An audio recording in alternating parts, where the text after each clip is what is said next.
बिस्मिल्लाहिर्रहमानिर्रहीम। अस्सलामु अलैकुम। बेटा जी, आज हमारा लेक्चर नंबर 8 है और जो आज का हमारा टॉपिक है वो है waves as carriers of energy. इसका मतलब ये है कि जो वेव्स हैं वो एनर्जी को एक जगह से दूसरी जगह ट्रांसफ़र करती हैं, कैरी करती हैं। कि एनर्जी इस हमारी रोज़मर्रा ज़िंदगी के अंदर हम देखते हैं कि एनर्जी का एक जगह से दूसरी जगह कैरी करना, ट्रैवल करना, सफ़र करना, ट्रांसफ़र करना, ये वेव्स के थ्रू होता है। इसकी सबसे बड़ी मिसाल मैं आप लोगों के सामने बोल रहा हूँ, तो मेरे बोलने से जो साउंड एनर्जी है, तो जितने बच्चे भी आगे बैठे हुए हैं उन तमाम के जो एयर ड्रम्स हैं, कान के जो पर्दे हैं, तो मैं जो एनर्जी यहाँ एक्सर्ट करता हूँ वही energy through waves, through air, हवा के ज़रिए से, तो वो थोड़ी ही देर में आप लोगों के कान के पर्दों के साथ जाकर जब वो एनर्जी स्ट्राइक करती है तो आपके कान के पर्दे वाइब्रेट करते हैं और इस तरह मेरे बोलने का आप लोगों को एहसास होता है कि सर क्या बात कर रहे हैं। तो इस छोटी सी मिसाल में आप देखें कि जो एनर्जी मैंने खर्च की थी वो एनर्जी आपके कान के पर्दे तक थ्रू एयर ट्रैवल कर गई है और हवा के अंदर जो है ये लॉन्गिट्यूडनल वेव्स बनती हैं। इसकी तफसील अगले चैप्टर नंबर 11 के अंदर आएगी, वहाँ हम इसको डिस्कस करेंगे। लेकिन यहाँ पर मैं आपको बताना ये चाहता हूँ कि बहरहाल waves as carrier of energy, कि इस मिसाल में भी वेव्स जो हैं एनर्जी को कैरी कर रही हैं। तो यहाँ हमारे पास क्वेश्चन एक बना हुआ है, ये रिव्यू क्वेश्चन में से मैंने उठाया है। Waves are the means of energy transfer, कि जो वेव्स हैं वो एनर्जी को ट्रांसफ़र करने का ज़रिया है, मीन्स ज़रिया। विदाउट ट्रांसफ़र ऑफ मैटर, कि मैटर ट्रांसफ़र नहीं होता, सिर्फ एनर्जी ट्रांसफ़र होती है। कहते हैं एक्सप्लेन इट, कि इस ऐसी मिसालें दें कि जिससे एनर्जी एक जगह से दूसरी जगह जा रही हो मगर वो मैटर वो यहाँ से वहाँ ना जाए। तो ये बात है विदाउट ट्रांसफ़र ऑफ मैटर, कि मैटर ट्रांसफ़र ना हो, ये अभी मैं आपको बतलाता हूँ। इसका जो बेटा आंसर है ये पेज नंबर 10 और 11 के ऊपर मौजूद है। वहाँ मैं पहले आपको समझा देता हूँ, उसके बाद जो है मैं रीड करवा दूँगा। ये न्यू क्वेश्चन है बहरहाल। तो यहाँ पर ये 10 और 11 पेज पर आप लोग इसको देख लेंगे। तो जो कुछ 10-11 पर मौजूद है पहले वो मुझसे समझ लें, उसके बाद फिर हम उसको रीड भी कर लेंगे। कोई कमी बेशी होगी तो वो मैं आपको बतला दूंगा। अब इसमें देखें जी, यहाँ पर वो कैरियर ऑफ एनर्जी में पहले ये मिसाल दे रहा है स्ट्रिंग वाली मिसाल है। और ये हम गुज़िश्ता लेक्चर्स के अंदर भी पढ़ चुके हैं कि फ़र्ज़ करें कि यहाँ पर एक रस्सी सामने बंधी हुई है हुक के साथ, दीवार के साथ, दीवार में हुक है, उसके साथ रस्सी बंधी हुई है। और रस्सी को जब मैं यूँ मूव करवाता हूँ बेटा, तो मस्कुलर एनर्जी, मेरे जो मसल में जो एनर्जी है वो एनर्जी मेरे हाथों के ज़रिए से रस्सी को मिल गई। और मैंने गुज़िश्ता लेक्चर्स में आप लोगों को बताया था कि यहाँ पर अगर हम रस्सी के मुख्तलिफ 2-3 जगहों पर red colour, green colour, black colour कर दें थोड़ी थोड़ी फासले पर, तो मस्कुलर एनर्जी थ्रू हैंड वो मैंने एक्सर्ट कर दी रस्सी के ऊपर, तो अब हुआ क्या कि जब रस्सी को अप एंड डाउन मूव किया तो वो रस्सी के अंदर वेव्स पैदा होना शुरू हो गई, और इस तरह मैंने तो अपनी एनर्जी यहाँ खर्च की थी, लेकिन वही एनर्जी थोड़ी देर के बाद वहाँ पहुँच गई, और इस दौरान हमने देखा कि जो वो ग्रीन कलर का स्पॉट था, रेड कलर का था, ब्लैक कलर का था, वो साथ ट्रैवल करता हुआ नहीं जा रहा, बल्कि वो तो अपनी ही जगह पर मौजूद है। तो वो अपनी जगह पर मौजूद है पर एनर्जी आगे जा रही है। यही इसका मतलब है कि waves are the means of energy transfer, कि यहाँ जो रस्सी पर वेव्स पैदा हुई हैं उन वेव्स ने मेरी एनर्जी आगे ट्रांसफ़र कर दी है, but without transfer of matter, matter transfer नहीं हो रहा। क्या मतलब कि वो जो हमने रेड कलर ग्रीन कलर के निशान लगाए थे तो वो यहाँ से वहाँ नहीं जा रहे। ये इसका एक यानी ये रस्सी के ज़रिए से इसकी तफसील कुछ यूँ है। अब हम यही तफसील जो है, यही चीज़ कि without transfer of matter, matter transfer ना हो, सिर्फ एनर्जी ट्रांसफ़र हो थ्रू वेव्स। अब हम दूसरी एग्जांपल लेते हैं, ये भी आपके चैप्टर पेज नंबर 11 पर मौजूद है। ये वाली एग्जांपल 10 पर मौजूद है, ये वाली जो एग्जांपल है वो 11 पर है। सिर्फ इतना फ़र्क है कि मैंने यहाँ टब बना दिया है, लेकिन वहाँ बुक के अंदर एक तालाब है। ठीक है, तालाब है, तो आम तौर पर जो तालाब होता है आपने भी देखा है, और ये बुक में भी आप लोग देख लें तो ये आपके सामने तालाब नज़र आ रहा होगा। ये एक तालाब की फ़िगर बनी हुई है पेज नंबर जो है वो 11 के ऊपर। तो ये तालाब है, अक्सर बच्चों ने ज़िंदगी में ज़रूर तालाब देखा होगा। तो तालाब में आम तौर पर पानी रेस्ट में होता है। तो जब पानी रेस्ट में हो और अगर हम वहाँ पर पेंसिल से उसको ऊपर नीचे मूव करवाएं पानी को, या पत्थर डाल दें, यहाँ उसने पत्थर डाला हुआ है, तो पत्थर डालने से आप ये देखते हैं कि ये वेव्स पानी की सरफेस पे पैदा होती हैं और वो चारों तरफ मूव करती हैं। तो हम एक तरफ की बात कर लेते हैं, हमें बज़ाहिर देखने में ये महसूस होता है कि जैसे ही हमने पत्थर डाला है पानी में बेटा, तो लगता ये है कि शायद पानी भी साथ ही साथ जा रहा है, हालांकि वेव इधर भी जा रही है, इधर भी वेव तो हर चारों तरफ जा रही है ना। वो तो क्लियर, हम एक साइड ले लेते हैं, फ़र्ज़ करें जो वेव इधर जा रही हैं, तो लगता ये है कि जी वेव तो वाकई जा रही हैं, लेकिन हमें महसूस होता है कि शायद पानी भी जा रहा है। तो वो ये वाली बात हमें गलत लगती है। हम कहते हैं जी विदाउट ट्रांसफ़र ऑफ मैटर, लेकिन लगता ये है कि ये पानी भी साथ ही साथ जा रहा है, मगर ऐसा होता नहीं है। उसको एक्सपेरिमेंटली प्रूफ करने के लिए बेटा बहुत सिंपल बात है कि आप पत्थर डालने से पहले यूँ करें, कागज़ के टुकड़े या कार्क, ये नरम लकड़ी होती है, बड़ी लकड़ी वैसे पानी पे तैरती है, और कार्क तो और भी हल्का होता है, उसका वेट बहुत कम होता है, लाइट पार्टिकल है ये कार्क वगैरह। तो ये जो कार्क है तो ये एक किस्म की लकड़ी होती है। तो ये इसको आप पानी उस तालाब में एक जगह पर छोड़ दें, खड़ा कर दें, तो कार्क पानी के ऊपर तैरता रहेगा। अब आप यूँ करें कि जनाब पत्थर डालें, तो आप देखेंगे कि वेव तो उधर जा रही हैं, मगर कार्क ऊपर नीचे मूव करेगा, कार्क आगे नहीं जा रहा। और कार्क किस पर ठहरा हुआ है? कार्क पानी के कतरों पे ठहरा हुआ है। तो अगर कार्क आगे नहीं जा रहा, इसका मतलब है पानी के जो कतरे हैं जिन पर वो कार्क मौजूद है, तो वो पानी भी आगे नहीं जा रहा।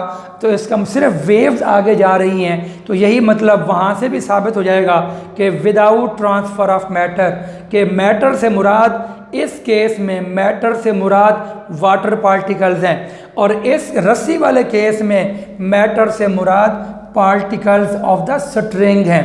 उम्मीद है ये दोनों मिसालें जो मैंने आपको बताई हैं तो आपको जो है वो समझ आ गई होंगी।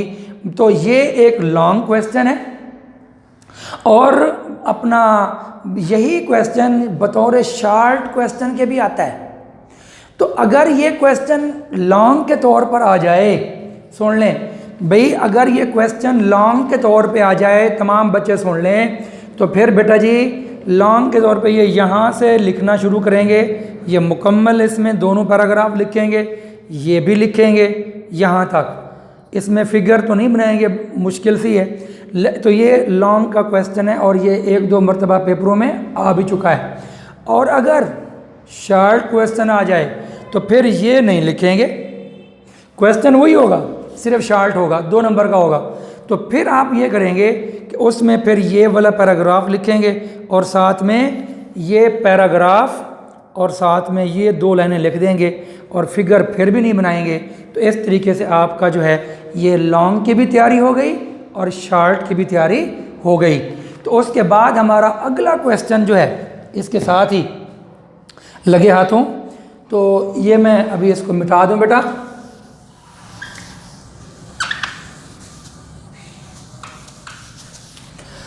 अच्छा भाई, अब हमारा जो है अगला क्वेश्चन बहुत अहम क्वेश्चन है। शॉर्ट क्वेश्चन के तौर पे बेटा ये बहुत ज़्यादा मरतबा पेपरों में आया हुआ है। 80% चांस होता है किसी पेपर के अंदर इस शॉर्ट क्वेश्चन के आने का। Derive the relation between velocity, frequency and wavelength. तो इसको हमने देखना है। तो या ये मुकम्मल चीज़ ऐसे भी इम्तिहान में आ जाती है। आम तौर पर इम्तिहान में यूँ आता है, prove that v is equal to F multiply by lambda. F से मुराद फ्रीक्वेंसी है, ये जो उल्टा y है इससे मुराद लेमडा है, और ये गुज़िश्ता लेक्चर में हम पढ़ चुके हैं। तो बेटा जी इसमें जो है एक बात आप लोग याद रखें, वही मिसाल ले लें दोबारा तालाब वाली।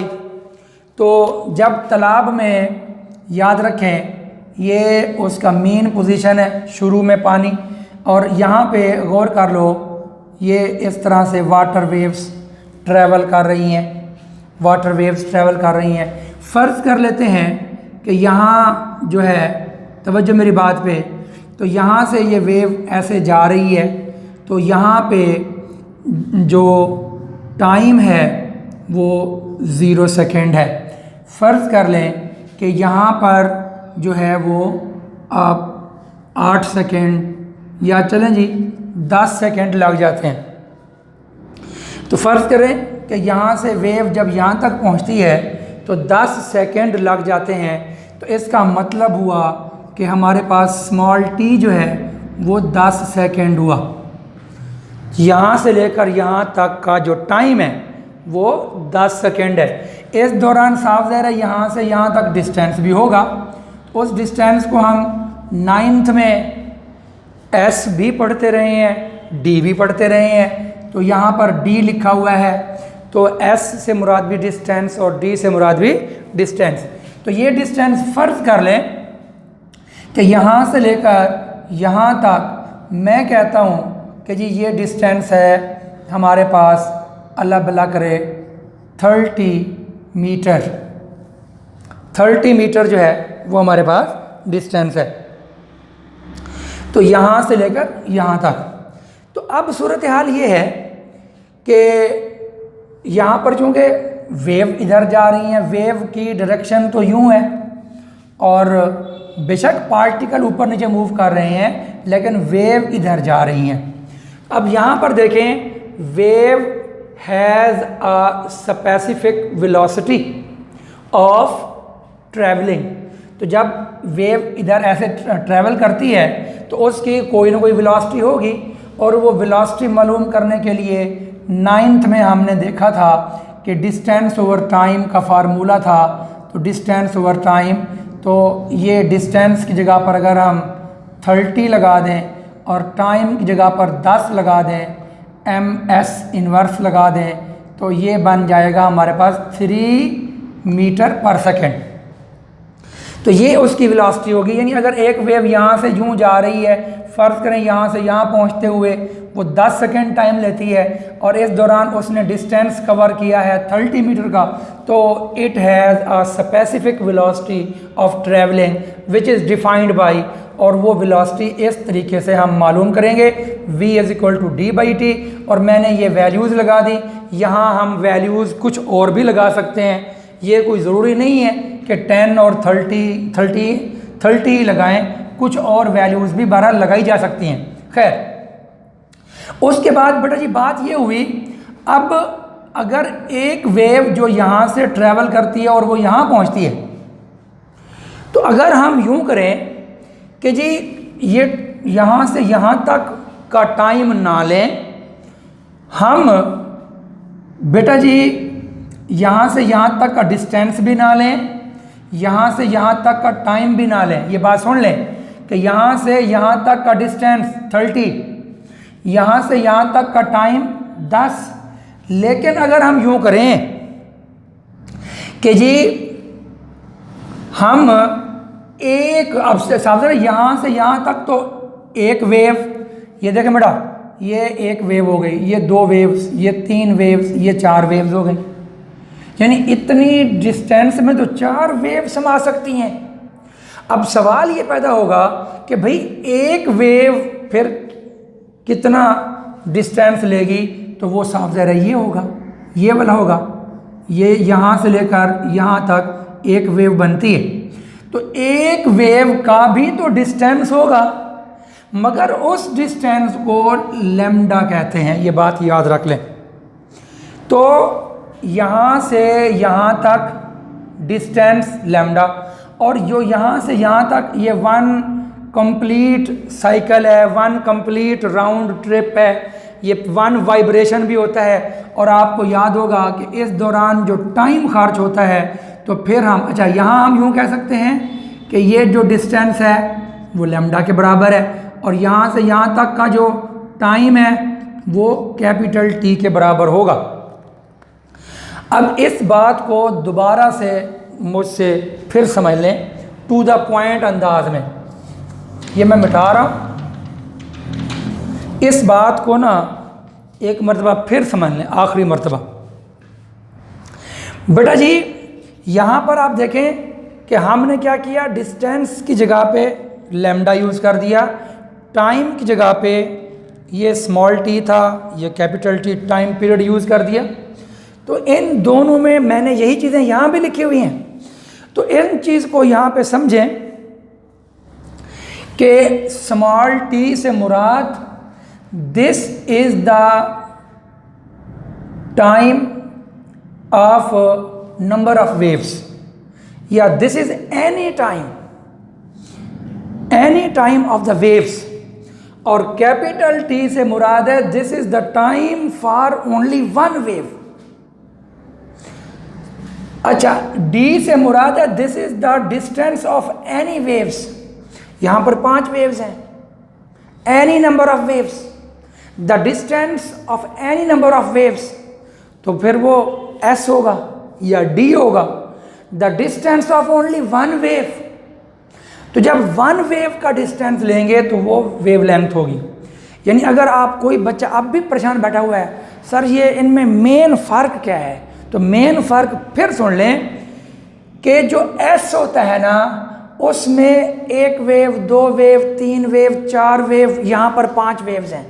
ये 1, 2, 3, 4 वेव है, सॉरी, ये 4 वेव का डिस्टेंस है। तो 4 वेव के डिस्टेंस को S या D बोलेंगे, मगर एक वेव के डिस्टेंस को हम कहेंगे तो उसको कहने को तो उसको भी हम S या D कह सकते हैं। लेकिन यहाँ पर हम जब फॉर 1 आपने पढ़ा था पीछे वाइब्रेशन की definition, 1 complete round trip of vibrating body from its mean position is called 1 vibration. और टाइम पीरियड क्या पढ़ा था कि the time taken by a vibrating body to complete 1 vibration. तो वन वाइब्रेशन क्या हुआ, यहाँ से यहाँ तक और यहाँ तक, ये मुकम्मल वाइब्रेशन है। इस दौरान जो टाइम खर्च होगा that is called time period. तो टाइम पीरियड भी टाइम है, लेकिन this is time period is the time of one vibration and lambda is the distance of one wavelength. यही चीज़ यहाँ लिखी हुई है। If time taken by the wave is equal to its time period T, यानी यहाँ इससे मुराद this is the time of only one wave, then the distance covered bye the wave will be equal to one wavelength. तो फिर उस सूरत में जो distance होता है उसको फिर हम लैम्डा बोलते हैं। Thus the above equation can be written as, तो फिर यही वाली जो चीज़ है, डिस्टेंस के बदले में लैम्डा लगा दिया, इस टाइम के बदले में कैपिटल टी लगा दिया। अब ये लैम्डा ओवर टी है, तो इसको आप कह सकते हैं 1 over lambda multiply by 1 over T multiply by lambda. Lambda इधर आगे मल्टीप्लाई कर दिया, तो जो 1 ओवर टी होता है वो फ्रीक्वेंसी बन जाती है। ये आगे हमने वजह लिख दी है, ये अलामत है बिकॉज सेंस की। तो F is equal to 1 over T, और यही हमारे पास प्रूफ था।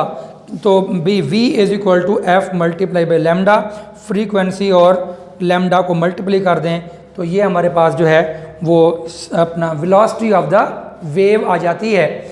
तो मज़ीद 2 छोटी सी एग्जांपल्स हैं, वो भी हम अभी इसके बाद जो है देखते हैं।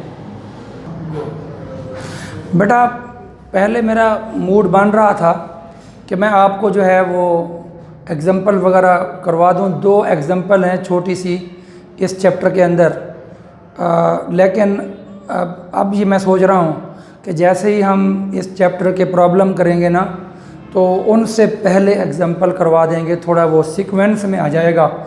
तो एक ही लेक्चर के अंदर कोशिश करेंगे कि वो तरतीब में होंगे, सीक्वेंस में होंगे। तो इसलिए मुझे ये अच्छा लग रहा है कि बजाय आप एग्जांपल इधर करवा दें फिर वो अलग करवा दें, वो अच्छा नहीं लग रहा मुझे। तो इसलिए आज का लेक्चर फिर हम यहीं पे लेक्चर नंबर 8 जो है वो यहीं पे स्टॉप करते हैं। इंशाअल्लाह नेक्स्ट लेक्चर के अंदर फिर आपसे मुलाकात होगी। फ़ी अमानिल्लाह, अस्सलामु अलैकुम।